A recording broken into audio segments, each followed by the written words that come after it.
Magandang umaga sa ating lahat. Tayo ngayon ay nasa ika-50 na ng ating 100 devotion. Ngayon, ang title ng ating pagbubulayan ay The Gospel to the Poor. At ang ating scripture naman ay matatagpuan sa Lucas chapter 4, verse 18 to 19. Ang sinasabi sa bersong ito ay, "Sumasa akin ang Espiritu ng Panginoon, sapagkat hinirang niya ako upang ipangaral sa mga dukha ang mabuting balita. Isinugo niya ako upang ipahayag sa mga bihag na sila'y iaalay at sa mga bulag na sila'y makakakita, upang palayain ang mga inaapi."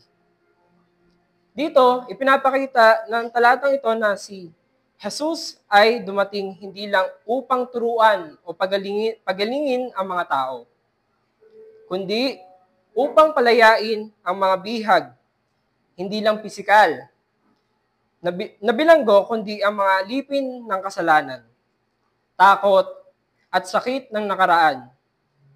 Sa Kanya, may tunay na kalayaan at bagong simula. Meron tayong 3 punto. Ang panguna ay pagkilala sa pangangailangan. Bakit nga ba? Mahalaga ang pagiging mulat sa pangangailangan ng iba, lalo na sa kanilang espiritual at emosyonal na kalayaan. Kapag naintindihan natin ang kanilang sitwasyon, mas madali tayong makakatulong. Tama ho ba? Ang pangalawang punto naman ay pagdarasal para pagkakataong magbahagi. Hinihiling sa Diyos ang tamang oras, lugar, at paraan upang maibahagi ang mensahe ng kabutihan. Sa pamamagitan ng panalangin, nagiging bukas ang ating puso at isipan. Sa mga pagkakataong makapagbigay ng inspirasyon, lalo na sa iba.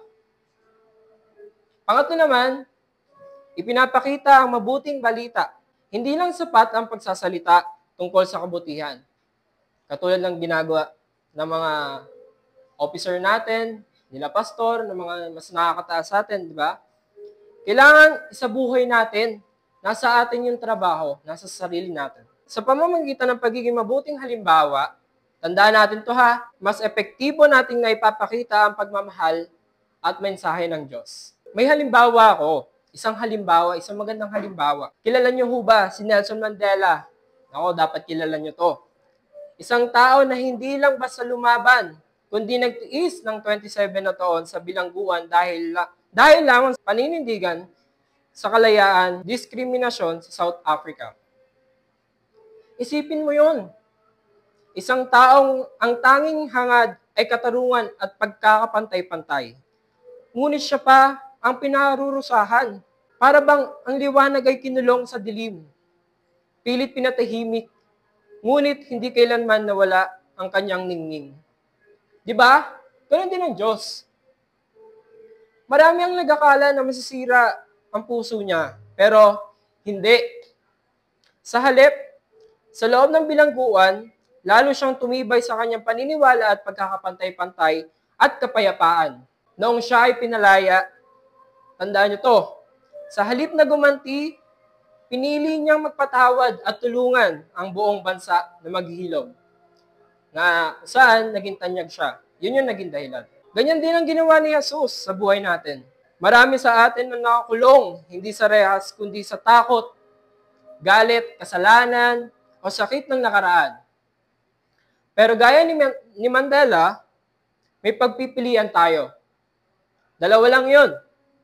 Mananatili ba tayo sa kadiliman ng nakaraan o hahayaang palayain tayo ni Jesus? Mag-iwan ako ng tanong sa inyo. Mayroon bang bagay sa buhay mo na matagal mo nang gustong baguhin, pero pakiramdam mo hindi mo kayang takasan?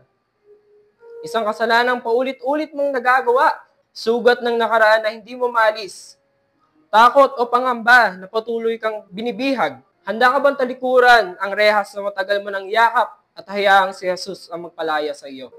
Tayo ngayon ay manalangin.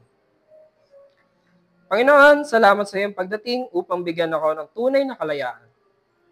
Alam kong hindi ko kayang palayain ang sarili ko, kaya sinusuko ko lahat sa iyo ng lahat na nagpapabigat sa akin. Tulungan mo akong lumakad sa liwanag at maging daan din ng pag-asa para sa iba. Amen. Salamat sa pagsama. Kita-kita tayo muli para sa ating Day 51 ng ating devotion.